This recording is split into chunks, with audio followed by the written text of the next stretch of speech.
ఒకసారి మీ పక్కన వాళ్ళని కూడా పలకరించండి. ఎలా ఉన్నారు? ప్రజలు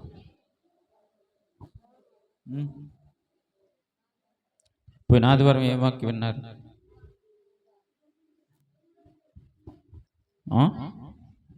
పోయిన ఆదివారం ఏ వాక్యం విన్నారు? 93వ కీర్తనలో నుంచి నేర్చుకున్నారు. సరే, ఇలానే ఒక వ్యక్తి మరో వ్యక్తి దగ్గరికి వెళ్ళి, ఒక ఆయన, అరే బాబు, దేవుడు ఈ సృష్టిని అంతటినీ చేసి చాలా తప్పు చేశాడు అబ్బాయి. అసలు ఏంటి కష్టాలేంటి, ఈ ఇబ్బందులేంటి, ఈ బాధలేంటి, ఈ నిట్టూర్పాలేంటి, అసలు తట్టుకోలేకపోతున్నాం. దేవుడు అసలు మనల్ని సృష్టించకపోతే మనం చక్కగా ఉండేవాళ్ళం కదా, ఈ భూమి మీద ఈ బాధలు పడేవాళ్ళం కాదు కదా, ఈ అవమానాలు పొందేవాళ్ళం కాదు కదా అని చెప్తూ మాట్లాడుతూ ఉన్నాడు. మరొక వ్యక్తి అన్నాడు కదా పక్కన కూర్చున్న ఆయన, అరే మనం ఒక టీవీ కొనుక్కుంటున్నాం. టీవీ కొనుక్కునేటప్పుడు టీవీ మన ఇంటికి తెచ్చుకున్నాక దానిని ఎలా పడితే అలా బిగించుకుంటే టీవీ పనిచేసిద్దా? ఇప్పుడు ఏసీ కొనుక్కుంటున్నాం, ఎండాకాలం కాబట్టి. ఏసీని ఎలా పడితే అలా బిగించేసుకొని మనకి ఇష్టమైనట్లుగా ఆన్ చేస్తే కూలింగ్ వచ్చిద్దా? రాదు. ఏదైనా వాషింగ్ మిషన్ అయినా, ఫ్రిడ్జ్ అయినా, ఏ ఎలక్ట్రికల్ పనిముట్టు అయినా, లేకపోతే సెల్ ఫోన్ కొనుక్కుంటున్నాం, ఎలా యూజ్ చేసుకోవాలో కూడా ఎలా పడితే అలా ఆన్ చేస్తే పవర్ బటన్ నొక్కకుండా వాల్యూమ్ బటన్స్ నొక్కితే ఆన్ అయిద్దా? కాదు. ఏమి చెయ్యాలో ముందుగానే వినాలి. మెనూ బుక్ అని ఇస్తారా ఎవరా? వాటిని మనం చూసుకుంటూ వాటిని మనం చక్కగా చదువుకొని, ఓకే ఈ నట్టు బిగించిన తర్వాత ఇది పెట్టాలి, ఈ నట్టు బిగించిన తర్వాత ఈ కడ్డీ పెట్టాలి, ఇలా ప్రతిదీ కూడా మెనూ బుక్లో ఉంటుంది. ఆ మెనూ బుక్ చదివి దాని ప్రకారంగా మనం వాటిని ఉపయోగించుకుంటే అవి చక్కగా పనిచేస్తాయి కదా. మెనూ బుక్ చదువుకోకుండా మనం ఎలా పడితే అలా ఆన్ చేసుకొని, ఎలా పడితే అలా పెట్టేసుకొని, ఇది పని చేయట్లా, ఇది మంచిది కాదు అని అంటే ఎట్లా? మనం ఈ సృష్టిలో కూడా జీవించడానికి, ఈ లోకంలో కూడా మన జీవితాన్ని ఎలా నడుచుకోవాలో, ఎలా జరిగించాలో, ఎలాంటి పరిస్థితులు మనకు ఎదురవుతాయో, ఎలాంటి పరిస్థితులు గుండా మనం వెళ్తామో, మనకు దుఃఖకరమైన పరిస్థితుల్లో మనం ఏం చేయాలి, బాధకరమైన పరిస్థితుల్లో మనం ఏం చేయాలి, మేలుకరమైన పరిస్థితుల్లో మనం ఏం చేయాలి, అవమానకరమైన పరిస్థితుల్లో మనం ఏం చేయాలి, అసలు మన జీవితంలో మన గురి గమ్యం ఏంటి, మన భవిష్యత్ ఏంటి, మన ఆలోచనలేంటి, మన తలంపులేంటి, లేకపోతే మన బ్రతుకు విధానం ఏంటి అని ఆలోచిస్తూ ఉంటే పని అవ్వదబ్బాయి. అవి ఎలా జరిగించాలో దేవుడు మనకు కూడా ఒక మెనూ బుక్ ఇచ్చాడు. దానినే పరిశుద్ధ గ్రంథం అని అంటారు. హల్లెలూయా. మన జీవితంలో ఎదురవుతున్న ప్రతి పరిస్థితిలో ఎలా నడుచుకోవాలో, ఎలా ప్రవర్తించాలో, ఎలా జీవించాలో తెలుసుకోవడానికి దేవుడు మన ముందు ఒక మెనూ బుక్ని ఇచ్చాడు. ఈ పరిశుద్ధ గ్రంథాన్ని మనం చదువుకుంటూ మన జీవితాన్ని దేవునికి మహిమకరముగా మనం జీవించాలి. హల్లెలూయా. 93వ కీర్తన మీరు పోయిన వారంలో వివరించున్నారు కదా. 93వ కీర్తన 4వ వచనం ఒకసారి చదవండి. విస్తార జలముల ఘోష కంటేను, బలమైన సముద్ర తరంగముల కంటేను, సముద్ర తరంగముల ఘోష కంటేను ఆకాశమందున్న యెహోవా బలిష్ఠుడు. హల్లెలూయా. మన జీవితంలో ఈదురుగాలులు, ప్రభావవంతమైన మాటలు, ప్రభావవంతమైన కార్యాలు అన్నిటికంటేను, విస్తార జలముల ఘోషల కంటేను, ఎన్ని జలములు మన మీదకి వచ్చినా ఆ ఘోష కంటే కూడా, బలమైన సముద్ర తరంగముల కంటేను, ఇంకా ఆకాశమందు యెహోవాయే బలిష్ఠుడైన వాడు. హల్లెలూయా. మన జీవితానికి సరిపోయిన వాడు ఆయన మాత్రమే. దావీదు భక్తుడు అంటాడు కదా, ప్రభువా నీవు ఆకాశమందుండగా భూమి మీద నాకేది అక్కరలేదు, నీవు నాకుండగా ఏది నాకు వద్దు అని అంటున్నాడు. ఎవరు కావాలని కోరుకుంటున్నాడు? దేవుడే కావాలి అని కోరుకుంటూ ఉన్నాడు. చాలా మంది వారి ఆస్తిని బట్టి అతిశయపడుతూ ఉంటారు, వారి అందమును బట్టి అతిశయపడుతూ ఉంటారు, వారి ఇళ్లను బట్టి అతిశయపడుతూ ఉంటారు, ఉద్యోగాలను బట్టి అతిశయపడుతూ ఉంటారు, డబ్బులను బట్టి అతిశయపడుతూ ఉంటారు. ఇలా వారికి ఉన్న స్థితిని బట్టి వారు అతిశయపడుతూ ఉంటారు. చాలా మంది అరే మాకు ఇన్ని ఎకరాల పొలం ఉందో తెలుసా అని అతిశయపడతారు. మేము ఎంత సంపాదించుకుంటున్నాం తెలుసా అని అతిశయపడుతూ ఉంటారు. అయితే మనము ఎవరిని బట్టి అతిశయించాలి? చూడండి, కీర్తనల గ్రంథం 20వ అధ్యాయం, కీర్తనల గ్రంథం 20వ అధ్యాయం 7వ వచనం.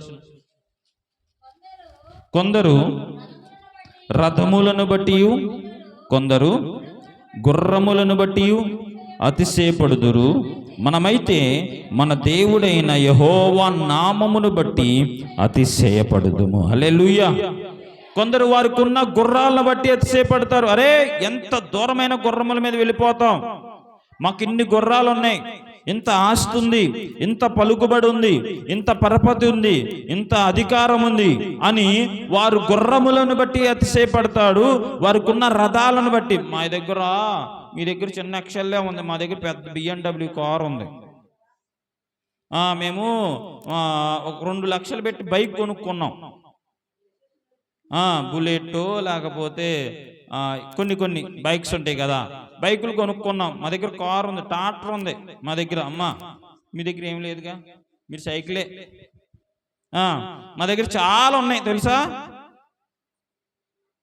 లేకపోతే చిన్నపిల్లలు ఏం ఆడుకుంటారు, నీ దగ్గర నాకంటే పెద్ద సైకిల్ ఉంది నా దగ్గర, తెలుసు నీ దగ్గర అసలు ఏం లేదు, చిన్న కారు ఇది, లేకపోతే చిన్న బండి, మా దగ్గర పెద్ద కారు.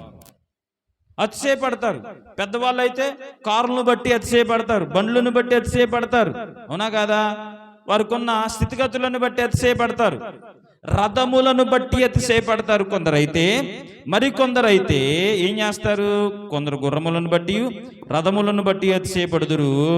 మనమైతే ఎవరిని బట్టి అతిశయపడతాం? మన దగ్గర ఏమి లేవు, మన దగ్గర ఏమి లేవు.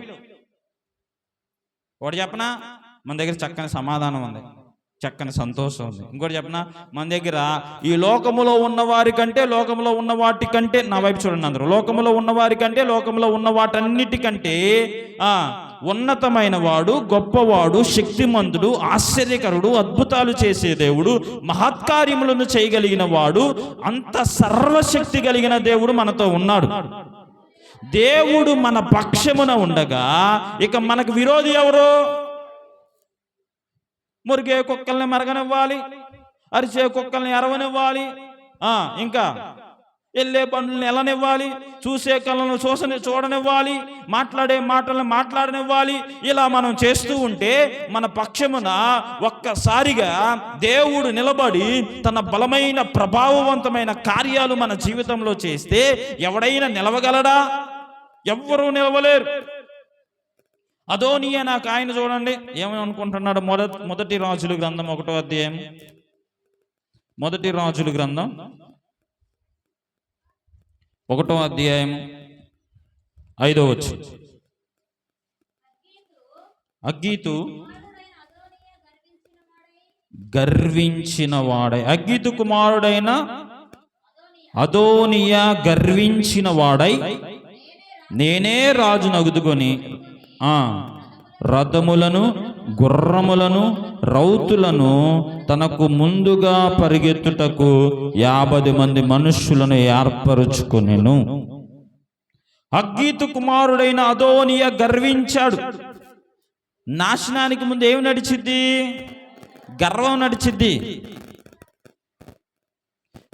గర్వంగా ప్రవర్తిస్తున్నారు అని అంటే వాళ్ళకే మనం అనుకోవాలి, అరే నీకు మూడిందిరా అబ్బాయి, నీకు నాశనం వచ్చేస్తుందిరా అయ్యా, ఎంతకాలం గర్విస్తావో గర్వించు, నీ నాశనానికి ముందు అదే ఉండిద్దని మా దేవుడు చెప్పాడని మనం చక్కగా మౌనంగా ఉండాలి. అర్థమైందా? కాబట్టి అదోనియా గర్వించిన వాడై అనుకుంటున్నాడు కదా, నేనే రాజునవుతాను. రాజు చెయ్యాల్సింది ఎవరు? దేవుడు. దేవుని ఆలోచనలు లేకుండా, దేవుని చిత్తము లేకుండా, దేవుని తలంపులు లేకుండా, దేవుని ఏర్పాటు లేకుండా నా ఇష్టానుసారంగా నేను ఉంటాను అని అనడానికి కుదరదు. మన జీవితంలో ఏమి అవ్వాలనుకున్నా, ఏమి జరుగుతున్నా కానీ దేవుని చిత్తము, దేవుని ఏర్పాటు, దేవుని ప్రణాళిక ఖచ్చితంగా ఉండాలి. మనం అనుకుంటాం కదా, ఇలా ఎందుకు నా జీవితంలో జరగాలి, ఇలా జరగకుండా ఉంటే బాగుండేది కదా. అది మన ఇష్టం కాదు, అది మన చిత్తము కాదు. మనం ఇలా ఉండడం, మనం ఇలాంటి పరిస్థితులను ఎదుర్కోవడం దేవునికి ఇష్టం. ఈ పరిస్థితులలో నుండి దేవుడు ఒక వజ్రాన్ని ఆనిముత్యాలలాగా మనల్ని చేయగలిగిన వాడు ఆయనే.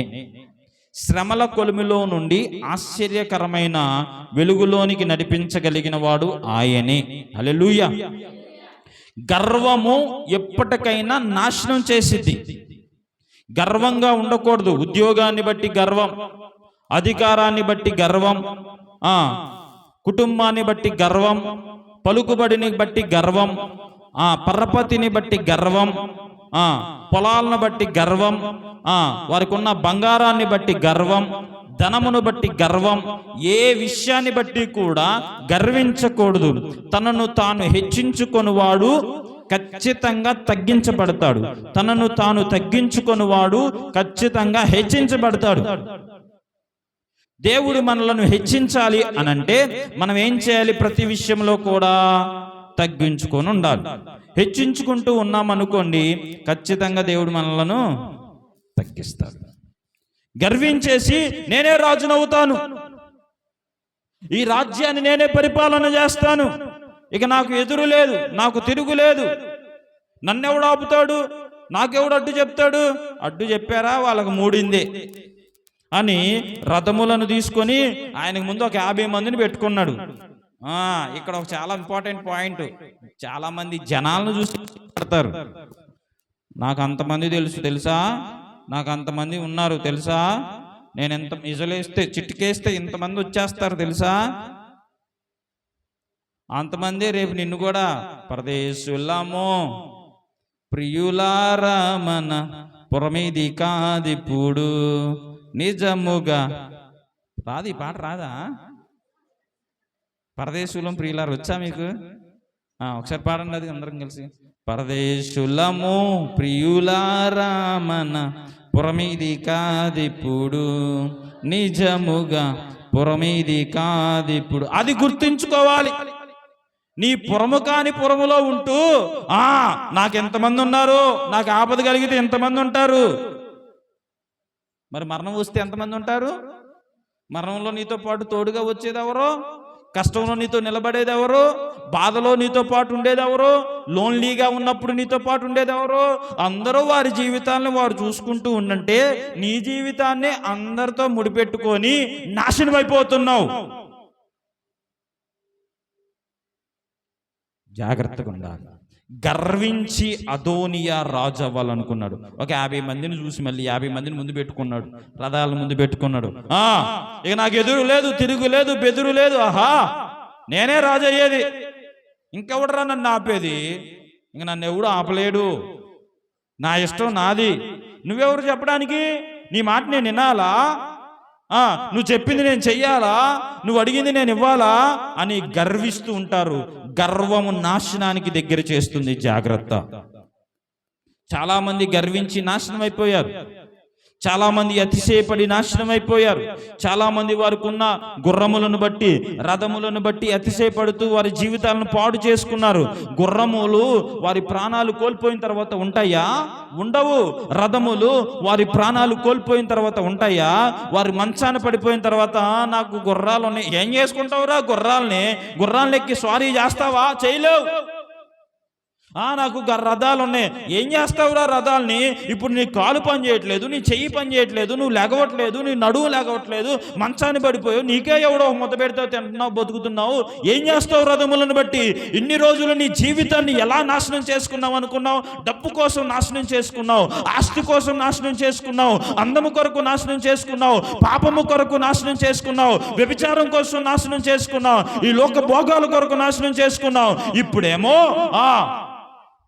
ఏమీ లేక ఒంటరి వాడిగా మిగిలిపోయి, గుర్రాలు ఉండేవి తెలుసా, రథాలు ఉండేవి తెలుసా, ఇప్పుడు నీకు ముద్ద లేదు తెలుసా, నీకు దిక్కు లేదు తెలుసా, నీకు దివానం లేదు తెలుసా. గర్వించకూడదు. మనకు కలిగిన ప్రతి దాన్ని బట్టి మనము గర్వించకూడదు. మాట తీరును బట్టి కూడా గర్వించకూడదు. అందమును బట్టి కూడా గర్వించకూడదు. మనకున్న కుటుంబాన్ని బట్టి కూడా గర్వించకూడదు. స్నేహాన్ని బట్టి కూడా గర్వించకూడదు. గర్వము నాశనం చేసిద్ది, జాగ్రత్త. అన్నీ ఉన్నా కానీ అంటారు కదా, అన్నీ ఉన్నా ఇస్తరాకు ఏం చేసిద్దంట, ఓరు బాబు నాకు ఇప్పటికే బరువైపు నీ జాగ్రత్తగా ఉంటాను, నేను ఇంక ఎగిరేనా రొచ్చైపోతాను అని మౌనంగా ఉంటుంది. ఏమీ లేనిది పింగిల్ అంటారు. అన్ని చాలా జాగ్రత్తగా వినయ విధేయత కలిగి దేవునికి మహిమకరముగా ఉండాలి. అదోనియలాగా మనము గర్వానికి చోటు ఇవ్వకూడదు. మన జీవితంలో గర్వానికి చోటిస్తే మన జీవితం కూడా నాశనం అయిపోయింది, జాగ్రత్త. చూడండి లూకాసు వార్త 12వ అధ్యాయం, లూకాసు వార్త 12వ అధ్యాయం 16వ వచనం.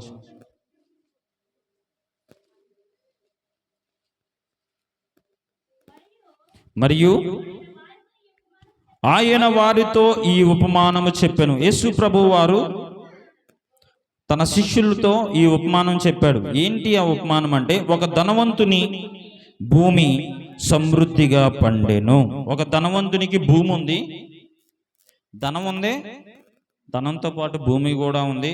భూమి ఇప్పుడు ఈ సంవత్సరం ఏమైందంటే సమృద్ధిగా పండింది. మామూలుగా పండలా, ఆషామాషాగా పండలా, ప్రతి ఏటా పండే విధంగా పండలా, సమృద్ధిగా పండెను. అప్పుడు అతడు, నా పంట సమకూర్చుకొనుటకు నాకు స్థలము చాలదు గనుక నేనేమి చేతునని తనలో తను ఆలోచించుకొని, నేను ఎలాగూ చేతును. మైకు పిన్నికి నా కొట్లు విప్పి వాటికంటే గొప్ప వాటిని కట్టించి అందులో నా ధాన్యమంతటిని, నా ఆస్తిని సమకూర్చుకొని. చాలు. ఏమనుకుంటున్నాడు? సమృద్ధిగా పండిపోయింది. పండిన తర్వాత నా పంటను సమకూర్చుకోవడానికి నాకు స్థలం చాలదు. ఆ స్థలం కొట్లన్నీ కూడా కట్టుకుంది. ఎందుకంటే ఆ పంటలను కూర్చుకోవడానికే. ఈ సంవత్సరం పంట ఎలా వచ్చిందంటే, ఆ కొట్లలో పెట్టినా కానీ సరిపోనంత పంట, సమృద్ధి అయిన పంట ఎక్కువగా పండిపోయింది. అనుకుంటున్నాడు కదా, రే ఇప్పుడు ఈ కొట్లన్నీ విప్పేయండి, పెద్ద పెద్ద కొట్లను కట్టండి అని ఆలోచించుకుంటూ, అందులో నా ధాన్యమంతటిని, నా ఆస్తిని సమకూర్చుకుంటాను. ఏం కూర్చుకుంటున్నాడు ఈయన? ధనమును, ఆస్తిని సమకూర్చుకుంటున్నాడు. సమకూర్చుకుంటుంటే నా ప్రాణముతో, ఆయన ప్రాణంతో చెప్పుకుంటున్నాడు కదా, నా ప్రాణమా అనేక సంవత్సరములకు విస్తారమైన ఆస్తి నీకు సమకూర్చబడింది. చాలు చాలు చాలు. ఇక్కడ ఆలోచించండి ఒకసారి. నా ప్రాణమా, అనేక సంవత్సరాలకు సరిపడినంత పంట నీకు సమకూర్చబడింది. అనేక సంవత్సరములకు సరిపడినంత పంట నీకు సమకూర్చబడింది. మరి నువ్వు అనేక సంవత్సరాలు ఉంటావా? సంవత్సరాలకు సరిపడిన పంట పండింది. నీకు సరిపడిన పంట ఎక్కడి నుండి రావాలి? సరే, నీ ప్రాణంతో చెప్పాలి. ప్రాణమా, అనేక సంవత్సరాలకు సరిపడినంత పంట సమకూర్చబడింది కాబట్టి ప్రాణము కూడా ఇంకా అనేక సంవత్సరాలు సమకూర్చబడాలి అని అనుకోవాలా లేదా? మరి ప్రాణాన్ని అనేక సంవత్సరాలు సమకూర్చుకోవాలంటే ఏం చేయాలి? ప్రాణం అని చేతిలో ఉంటుందా? నరుని ప్రాణము యెహోవా పెట్టిన దీపము. మనిషి ఆయుష్ ఎంతకాలము చెప్పండి? నీటిలో పుట్టు బుడగ వంటిది, గాలికి ఎగురు ధూళి వంటిది. మన ప్రాణముకున్న విలువ, ప్రాణము పెరగడానికి, ప్రాణమా పంట ఉంది కాబట్టి ప్రాణం కూడా ఆయుష్ పెరుగు అని ప్రాణంతో చెప్పగలడా? ఆయుష్తో చెప్పగలడా? చెప్పలేడు. ఎందుకని? ఈ ఆయుష్ ఎవరిచ్చింది? దేవుడిచ్చింది. ఈ వయసు ఎవరిచ్చింది? దేవుడిచ్చింది. ఈ బలం ఎవరిచ్చింది? దేవుడిచ్చింది. ఈ అందం ఎవరిచ్చింది? దేవుడిచ్చింది. ఈ శక్తి ఎవరిచ్చింది? దేవుడిచ్చింది. దేవుని కొరకు మనము ఉపయోగించాలే తప్ప ముందు ఏం కావాలో సమకూర్చుకున్నారు. ప్రాణంతో చెప్పుకుంటున్న మాటలు చాలామంది సంపాదించి సంపాదించి బీరువాల్లో ఇంకా చాలా బ్యాంకుల్లో డబ్బులంతటిని కూర్చి, నా ప్రాణమా ఇక సుఖవంతంగా జీవించు, కావాల్సినన్ని డబ్బులు ఉన్నాయి, కావాల్సినంత పంట ఉంది, సమకూర్చబడింది అని ప్రాణాలతో చెప్పుకునే వాళ్ళు ఈ రోజుల్లో లేరు. సమకూర్చబడి ఉన్నది, సుఖించు అంటున్నాడు. ఏమన్నాడు? సుఖించు. ఏమంటున్నాడు చెప్పండి? ఎంతకాలం సుఖిస్తావు? ఎంతకాలం సుఖిస్తావు? ఒక వయసు వచ్చిన తర్వాత డాక్టర్ గారు అంటారు కదా, నాన్ వెజ్ తినొద్దు అంటాడు. అప్పుడు ఏం చేస్తావు? సుఖించు. అప్పుడు వచ్చిందా సుఖించు? షుగర్ వచ్చింది, స్వీట్లు చాలా ఇష్టం నీకు, స్వీట్స్ అంటే అన్ని స్వీట్లు నీ ముందున్నాయి, స్వీట్లు తిన్నవా, ఈరోజు సాయంత్రం నీకు మూడింది, అవునా కదా? సుఖించు. ముందే ఉన్నాయిగా, సుఖిస్తావా? ఎందుకని సుఖించలేవు? డాక్టర్ గారు అంటారు కదా, పూర్తిగా నువ్వు అన్నం మానేయాలి అని అంటాడు. ఏం తినాలండి? జావే తాగాలి అని అంటాడు. ఇష్టమైన ఆహారం, కూరలు మొత్తం ఇంటి ముందు ఉంటే సుఖించు అని అనడానికి కుదిరిద్దా? కుదరదు.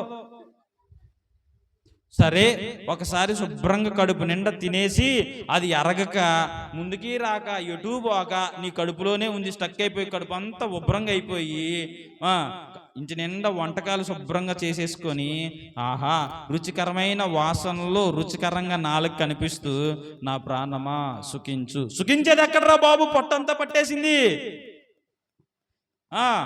ఏం చేయాలో తెలియట్లేదు, కడుపు ఉభ్రంగా ఉంది, సుఖం రాట్లా. ఎందుకని? ఆస్తి లేక, పంట లేక, ఆహారం లేక. సుఖం ఇవ్వాల్సింది ఎవరు అనుకున్నారు? సుఖ దుఃఖములతో కూడిన జీవితాన్ని దేవుడు మనకి ఇచ్చినప్పుడు మనము చక్కగా వాటిని స్వీకరించాలి. ప్రాణంతో అన్నాడు కదా, సుఖించు, తిను, శుభ్రంగా తిను. అరకుతో ఏం చేస్తావు? మళ్ళీ తినబుద్ధి అయిద్దా? ఏంటో అక్క, అసలు కడుపు అంత శుభ్రంగా ఉంది, అస్సలు తినబుద్ధి కావట్లేదే అంటారు చాలా మంది, అవునా కదా? త్రాగుము.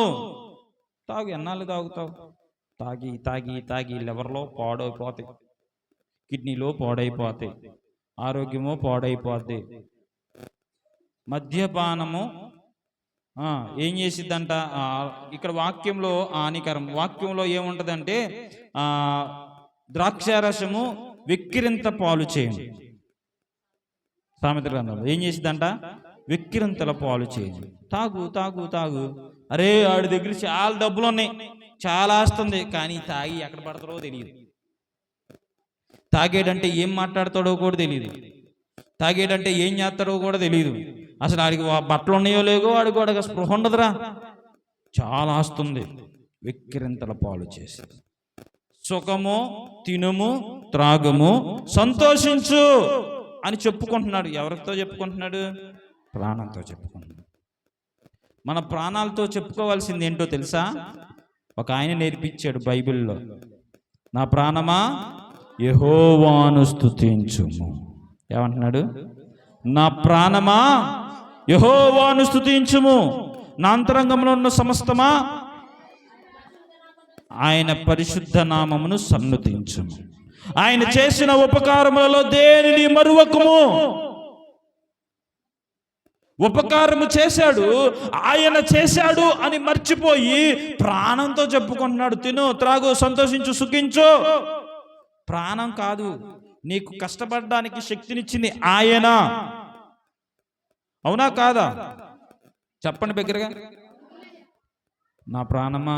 ఇంకా ప్రాణంతో చెప్తున్నాడు కదా, ఓరక ఉండు, మౌనంగా ఉండు అని ప్రాణంతో చెప్పుకుంటున్నాడు. చాలామంది అంటారు కదా, తినాల్సిన వయసు తినండిరా,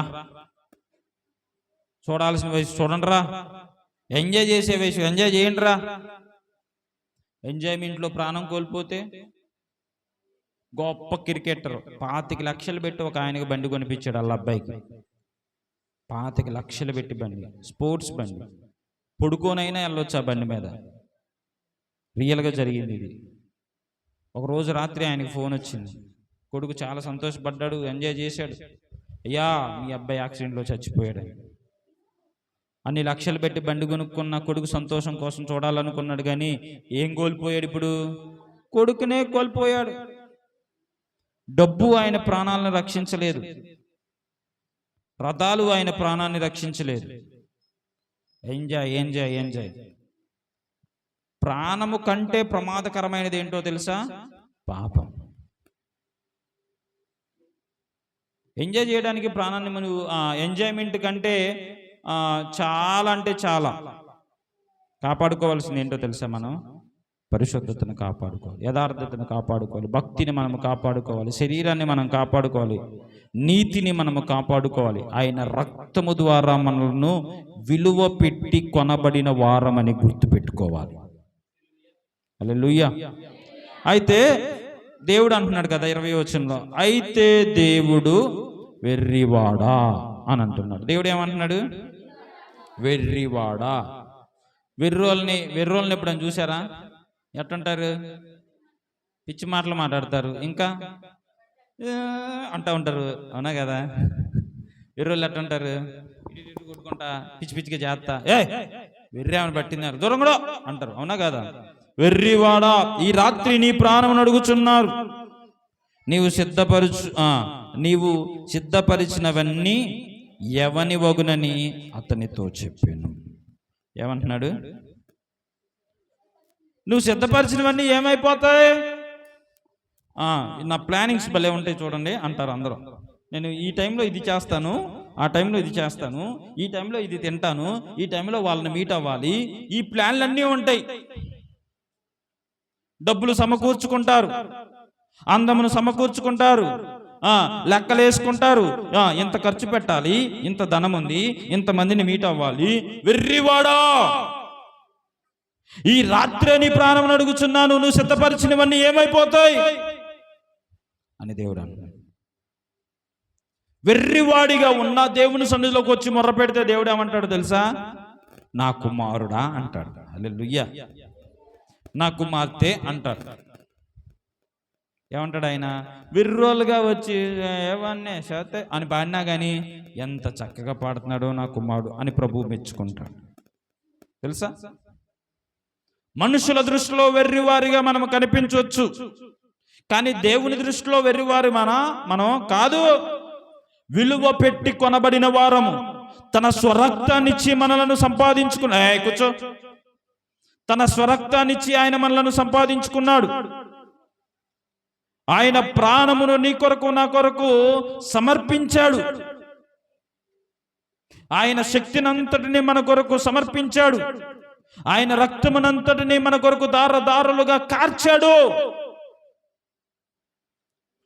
ఆయన మనలను విలువైన వారిగా చేస్తే మనమే మన క్రియలను బట్టి ఇలా నడుచుకొని వెర్రివారం అయిపోతూ ఉన్నాం.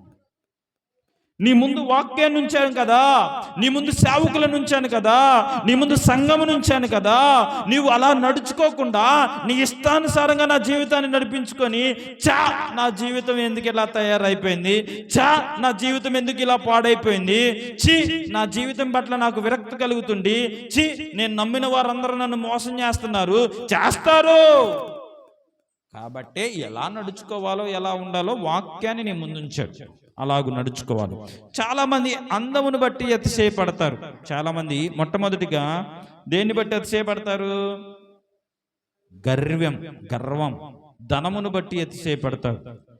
రెండవది ఏంటంటే అందమును బట్టి అతిశయపడతాడు. ఇక్కడ చూడండి 2 సమూయేలు గ్రంథం, అందమును బట్టి అతిశయపడేది 2 సమూయేలు గ్రంథం 14వ అధ్యాయము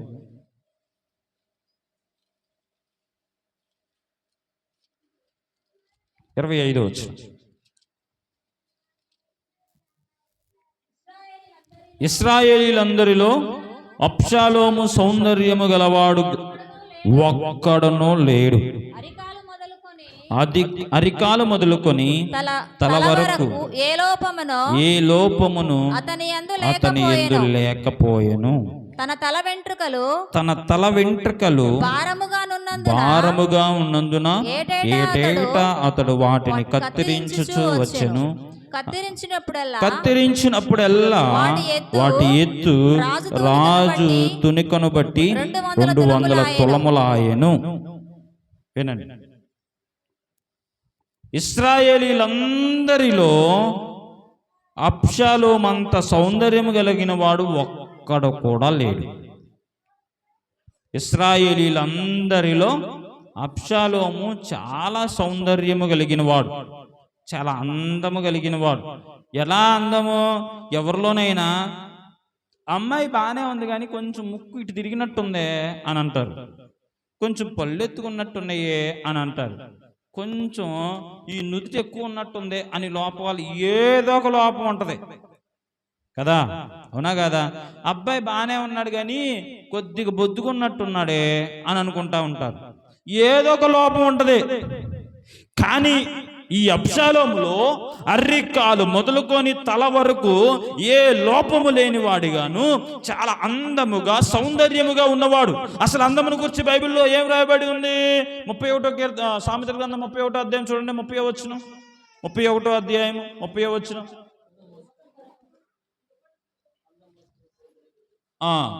31 అధ్యాయము చదవండి ఒకసారి. అందము మోసకరము, సౌందర్యము వ్యర్థము. ఏమని రాయబడి ఉంది? అందము మోసకరము, సౌందర్యము వ్యర్థము. చాలా అందంగా ఉన్నారు, చాలా మంది అందమును బట్టి అతిశయపడతారు. కళ్ళు చాలా బాగున్నాయండి, ముక్కు బాగుందండి, మీకు చాలా రూపుదిద్దంగా చాలా సౌందర్యంగా ఉన్నారండి అని నాకు నేనున్నట్లుగా ఎవరు నాకు అనలేరు తెలుసా. నేనే చాలా అందంగా ఉంటా అందరికంటే, నేనే చాలా తెల్లగా ఉంటా, చూడ్డానికి చాలా ఇంపుగా ఉండేది నేనే. ఏం చేసుకుంటావు అందంతో? సారీ, ఏం చేసుకుంటారు? తినేస్తారు ఏమన్నా? చెప్పండి. వాక్యంలో దేవుడు ఉన్నాడు, అందము మోసకరము, సౌందర్యము వ్యర్థము. అందంగా ఉంటారు చాలా మంది, అందమును బట్టి అతిశయపడతారు చాలా మంది. రేపు పెళ్ళి అయింది, ఒక పిల్లోడు పడతాడు, ఒక ఆపరేషన్ అందమైపోద్ది, ఇంకో పిల్లోడు పడతాడు, అందమేమైపోద్ది, పిల్లోడు పడతాడు, అందమేమైపోద్ది, ఇంకా అందమే ఆడదే. ఎట్ట అవుతామో మనకే తెలియదు.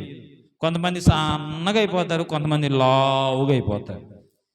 అరే ఈ అమ్మాయి అప్పుడు చాలా బాగుండేది, ఇప్పుడు ఎట్ట అయిపోయింది? ఈ అబ్బాయి చాలా బాగుండేవాడు, ఏంటి ఇంత పొట్టొచ్చేసి ఇంత లావు అయిపోయాడు? ఈ అందమును చూసే చాలా మంది మోసపోయారు కదరా, ఈ అందమును చూసే చాలా మంది వ్యర్థులైపోయారు కదరా, అవునా కాదా? కాబట్టి అందము మోసకరము, సౌందర్యము వ్యర్థము. ఒక చాలా గొప్ప హీరోయిన్, ఆమె అందముతో ఆ దేశంలో ఉన్న యవనస్తులైన వారందరినీ ఆకర్షించుకొని ఆమె డ్యాన్స్, ఆమె డైలాగులు, ఆమె నడుచుకునే విధానము, ఇవన్నీ చూసి అందరూ ఆమెకు ఫ్యాన్స్ అయిపోయారు. బిల్లీ గ్రహం గారు అని ఒక అయ్యగారికి దేవుడు మాట్లాడుతూ, అయ్యా నువ్వు ఈరోజు ఆ హీరోయిన్కి వాక్యం చెప్పాలి అని అన్నాడు. ఈయన ఆమెకు ఫోన్ చేసి, అమ్మ మీ టైం మాకు కొంచెం కావాలి, మీతో ఒక 10 నిమిషాలు మాట్లాడాలి అని అడిగితే ఆమె అంది కదా, నాకు ఇప్పుడు ఖాళీ లేదు, నేను బిజీగా ఉన్నా. కానీ కొన్ని రోజుల తర్వాత ఆమె సమయం ఇచ్చింది, ఆ హీరోయిన్ ముందు కూర్చున్న తర్వాత ఆమెతో, అమ్మ ప్రభువు నిన్ను పిలుస్తూ ఉన్నాడు, ప్రభువు నిన్ను పిలుస్తూ ఉంటే మనం ఇవన్నీ మానేసి, మీరు ఇవన్నీ మానేసి హీరోయిన్గా ఉండే అన్నీ కూడా వదిలేసి మీ జీవితాన్ని ప్రభువుకు సమర్పించాలి అని చెప్పాడు. ప్రభువుకు సమర్పించాలి అని చెప్తే ఆమె అంది కదా, ఇప్పుడే నేను డబ్బులు కోట్లు సంపాదిస్తున్నా, ఇప్పుడు ఈ టైంలో ఎప్పుడో ఎవరిలో ముసల్దాన్ని అయిన తర్వాత నమ్ముకుంటాలే యేసయ్యని, ముసల్దాన్ని అయిన తర్వాత మారుమనసు పొందుతాలే, పెద్ద వయసు వచ్చిన తర్వాత రక్షణ పొందుతాలే అని చెప్పి, ఈలోపు పనావిడ ఏం చేసిందంటే టీ తీసుకొని వచ్చింది. టీ తీసుకొని వస్తే ఆయన ఏం చేశాడు, 2 కప్పులు తీసుకొచ్చేసి ఆమె, ఈయన ఏం చేశాడు, 1 కప్పు పారపోసి 1 కప్పులో ఉన్న టీని సగం తాగి ఆమెకి ఇచ్చారంట. ఈ తాగిడంట అనేసరికి ఆమెకి ఇంకా కోపం వచ్చేసి, నువ్వు ఎంగిల్ చేసింది నేను తాగలా అని అందంట. ఆయన అన్నాడు కదా, అయ్యగారు అమ్మ నీ జీవితము కూడా ఇలా ఎంగిలైపోతుంది కదా, నీ జీవితం కూడా ఇలా పాడైపోతుంది కదా, నీవు అన్నీ అనుభవించి చివరికి ఎప్పుడో దేవుడు కావాలి అని అంటే ఎలాగా?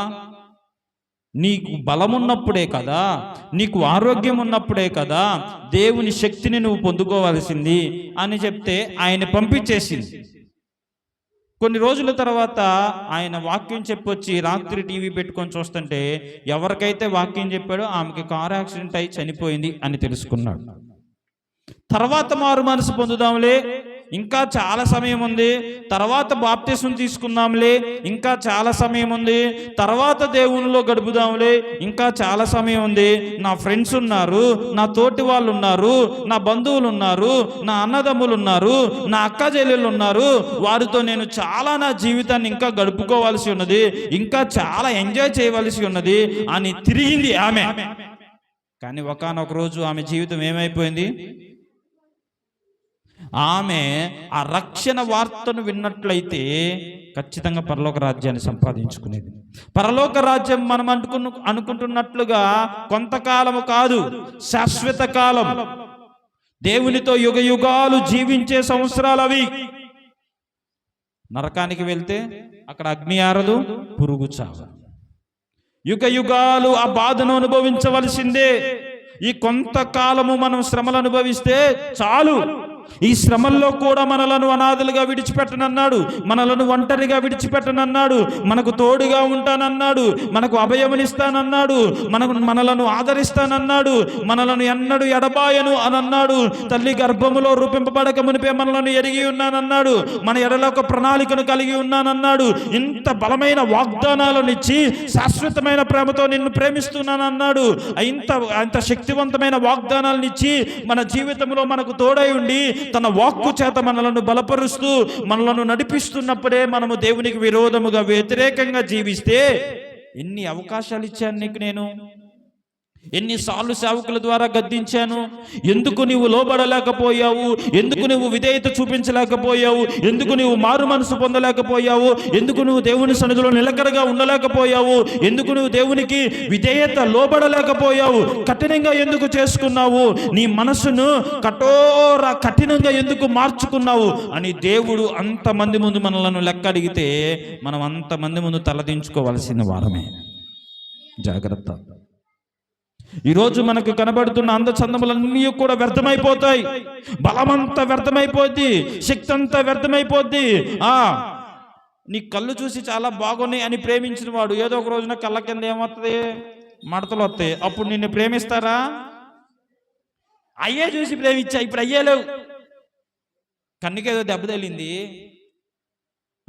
కన్ను మూత పడిపోయింది, ఇంక నీకు ప్రేమ కలిగిద్దా? పై రూపాన్ని చూసి ప్రేమించే వాళ్ళు కాదు మనకు కావాల్సింది. అంతరంగములో నుండి మనలను ప్రేమించేవారు మనకు కావాలి. అందమును చూసి ప్రేమించే వాళ్ళు కాదు, మనకున్న అవయవాలను చూసి ప్రేమించే వాళ్ళు కాదు మనకు కావాల్సింది. ఆయన అన్నాడు కదా, పై రూపముగా కనిపించే సౌందర్యము కంటే అంతరంగములో పుట్టు సౌందర్యమే శ్రేష్టమైనది అన్నాడు. నల్లగా ఉన్న చాలా చక్కగా పనిచేసేవాళ్ళు, చక్కగా మాట్లాడేవాళ్ళు, కుటుంబాన్ని నడిపించుకునే వాళ్ళు లేరా? తెల్లగా ఉంది, అందంగా ఉంది అని చేసుకుంటే ఏమైంది? ఇప్పుడు అస్సలు మాట ఎందయ్యా, మాకేది ఇరిగిద్దయ్యా, అస్సలు అబ్బో లోబడరయ్యా బాబోయ్, మాకు అయ్యేం వద్దు అయ్యా చాలా అని అనుకుంటారా? అనుకోరా?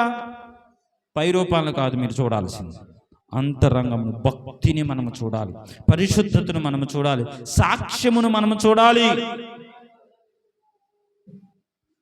అర్థమైందా? చూడండి, ఆదికాండము 3వ అధ్యాయం,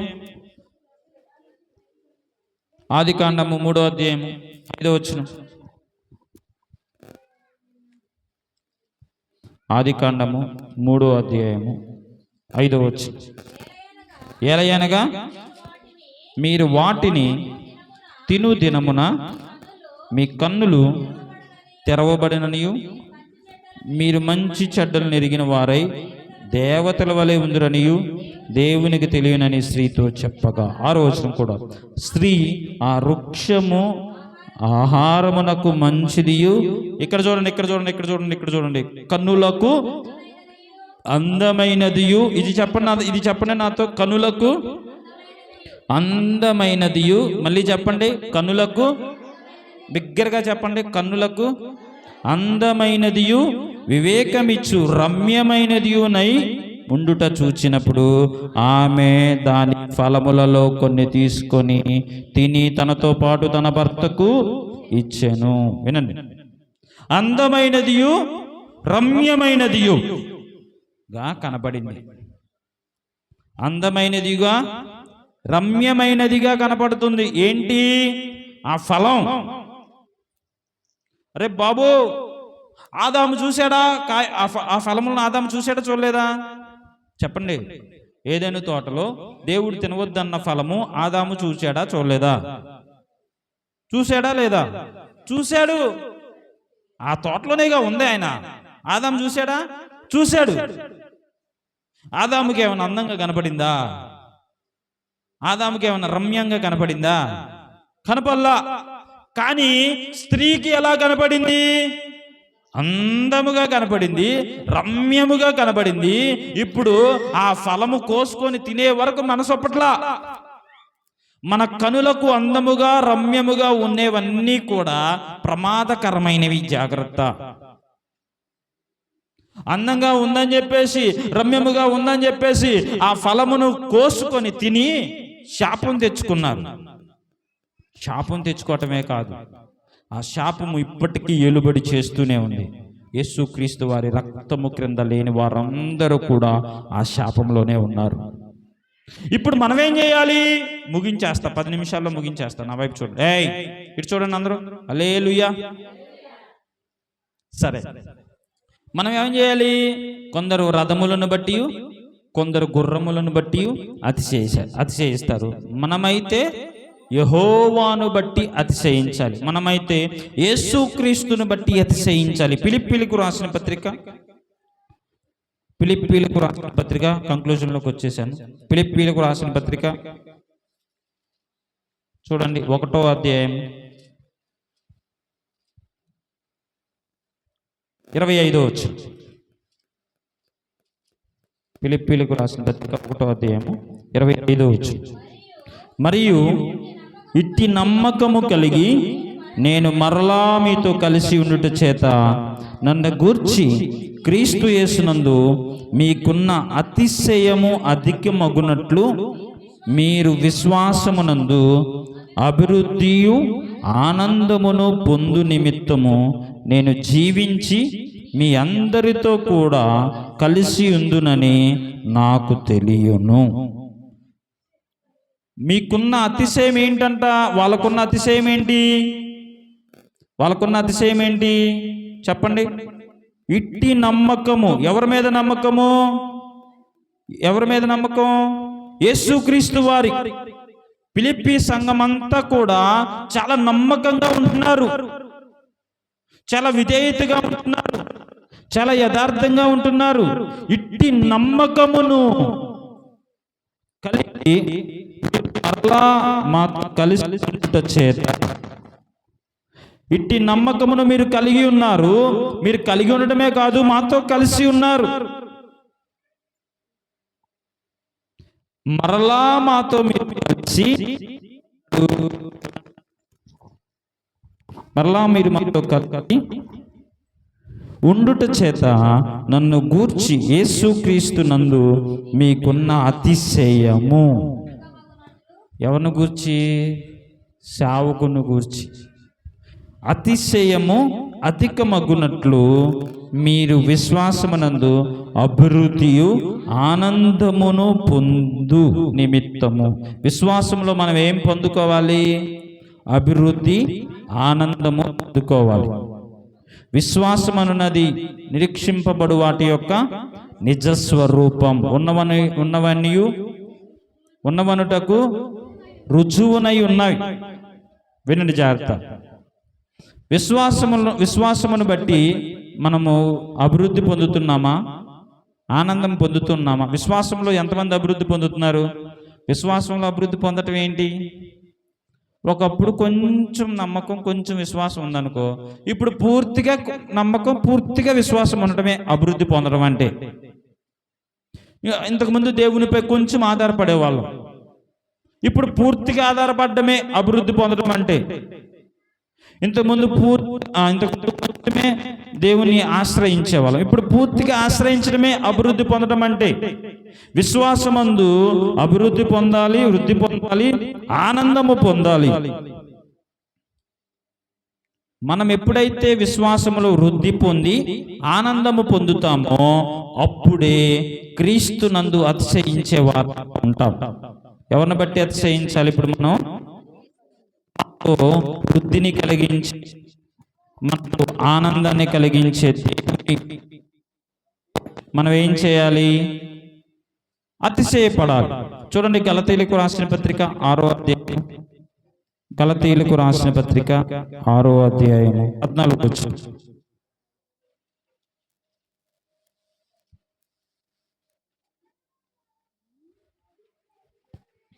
అయితే మన ప్రభు అయిన యేసుక్రీస్తు సిలువ మరి దేని యందును అతిశయించుట నాకు దూరమవునుగాక. దాని వలన లోకమును నేనును సిలువ వేయబడి ఉన్నాము. ఏమనుకుంటున్నారు ఆయన? అపోస్తుడైన పౌలు గారు, అపోస్తుడైన పౌలు చెప్పండి, అపోస్తుడైన పౌలు గారు ఏమని?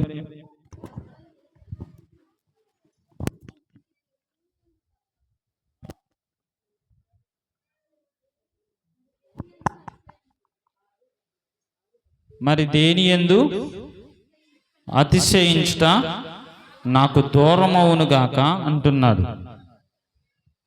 మరి దేన్ని బట్టి మనం అతిశయించాలి? దేన్ని బట్టి అతిశయించాలని ఇక్కడ ఉన్నాం? 14వ వచనంలో దేన్ని బట్టి అతిశయించాలి? ప్రభువును బట్టి, ఆయన శిలువ మరణమును బట్టి అతిశయించాలి. దేన్ని బట్టి? ఆయన శిలువ మరణమును బట్టే. అసలు నీకు ఇంత విశ్వాసం ఎక్కడది? ఇంత నమ్మకం ఎక్కడది? ఇంత ధైర్యం ఎక్కడది? ఇంత అతిశయం ఎక్కడది అని అంటే, నా అతిశయం ఏంటంటే ఆయన నా కొరకు కలువరి శిలువలో ప్రాణం పెట్టాడు, రక్తం కార్చాడు, నన్ను అనాదిగా, నన్ను ఒంటరిగా విడిచిపెట్టకుండా ఆయన 3వ దినాన తిరిగి లేచి నాకు ఒక నమ్మకాన్ని కలిగించాడు. ఏమని? మీరు కూడా నా యందు విశ్వాసం ఉంచితే మీరు కూడా మరలా లేపబడతారు అనే నిరీక్షణ నాకుంది. ఆ నిరీక్షణతోనే నేను అతిశయపడుతున్నాను, ఆ నిరీక్షణతోనే నేను ఆనందిస్తూ ఉన్నాను. నా అతిశయ కారణము శిలువ మరణమే. శిలువే నా అతిశయం. రక్తమును కార్చి నిలువెల్లా గాయపరచబడి, ఎవడరా నీకు తోడుగా ఉండేది? నా దేవుడు నాకు తోడుగా ఉంటాడు. ఎవడరా నిన్ను ఆదుకునేది? నా దేవుడు నన్ను ఆదుకుంటాడు. ఎవర్రా నీకు సపోర్ట్ చేసేది? నా దేవుడే నాకు సపోర్ట్ చేస్తాడు. ఏం చూసుకొని ధైర్యం? ఏం చూసుకొని అతిశయం? ఏం చూసుకున్నా తెలుసా? పరలోకాన్ని చీల్చుకొని ఈ లోకానికి వచ్చి నా కొరకే, నా నిమిత్తమై ఆయన నిలువెల్లా గాయపరచబడ్డాడు. అదే నా అతిశయం, అదే నా ఆనందము, అదే నా ఆధారము. అది కాకపోతే ఇంకా నాకు ఏదీ లేదు. ఏమన్నా ఉంటే అవన్నీ కూడా నాకు దూరం అయిపోవాలి. నాకున్న అతిశయాలన్నీ నాకు దూరం అయిపోవాలి. కానీ నా శిలువ మరణము, ఆయన శిలువ మరణానికి నేను ఎప్పుడూ దూరం అవ్వను. చూడండి, 2వ కొరింథీ, ఇది ఒకటి చూపించేసి నేను వాక్యాన్ని ముగించేస్తాను. 2వ కొరింథీయులకు రాసిన పత్రిక 11వ అధ్యాయం 23వ వచనం. 2వ కొరింథీయులకు రాసిన పత్రిక 11వ అధ్యాయం 23వ వచనం. వారు క్రీస్తు పరిచారకుల వెర్రివాని వలె మాట్లాడుచున్నాను, నేను మరి ఎక్కువగా క్రీస్తు పరిచారకుడను, మరి విశేషముగా ప్రయాసపడితిని అని, మరి అనేక పర్యాయములు చెరసాలలో ఉంటిని, అపరిమితముగా దెబ్బలు తింటిని, అనేక మార్లు ప్రాణాపాయములలో ఉంటిని. ఇప్పుడు ఈయన ఎందుకని ఈ మాటలు మాట్లాడుతున్నాడు? ఈయనకి ఎందుకు ఇంత అతిశయం వచ్చేసింది? కొందరు అంటున్నారు కదా, నేను పౌలు వాడును, నేను అపోలో వాడును. పౌలు చెప్తేనేనా, అపోలో చెప్తేనేనా మీరు వాక్యం వినేది అని అంటే ఈయన అంటున్నాడు కదా, వారు అసలు పరిచారకులేనా? ఈయనకన్నా అతిశయం చూడండి. ఎవరిని బట్టి అతిశయపడుతున్నాడు? క్రీస్తుని బట్టి, శ్రమలను బట్టి అతిశయపడుతున్నాడు, అవమానాన్ని బట్టి అతిశయపడుతున్నాడు, ఆయనకు కలిగి ఉన్న విశ్వాసాన్ని బట్టి అతిశయపడుతున్నాడు, ఆయన ఏర్పరిచిన ఏర్పాటుని బట్టి ఆయన అతిశయపడుతూ ఉన్నాడు. ఇక్కడ అంటున్నాడు కదా, వారు పరిచారకుల వెర్రివాని వలె నేను మాట్లాడుచున్నాను, మరి నేను ఎక్కువగా పరిచారకునే, నేను వాళ్ళకంటే ఎక్కువ పరిచర్య చేశా కదా. మరి అతిశయ చూడండి. విశేషంగా ప్రయాసపడ్డాను, ఇంకా అనేక పర్యాయములు చెరసాల్లో ఉన్నాను. నన్ను ఎక్కువ చాలాసార్లు చెరసాల్లో వేశారు ఏసై కోసం. నేను చెరసాలలోకి వెళ్ళా. అతిశయం చూడండి. చెరసాలకు వెళ్ళినందుకు అతిశయం, శ్రమలు పొందినందుకు అతిశయం, అనేక పర్యాయములు నేను చెరసాలకు వెళ్ళా. అతిశయం చూడండి. ఇంకా అతిశయం దేనికి పడుతున్నాడు? అపరిమితంగా దెబ్బలు. నేను దెబ్బలు తిన్నా కూడా, దెబ్బలను బట్టి అతిశయం.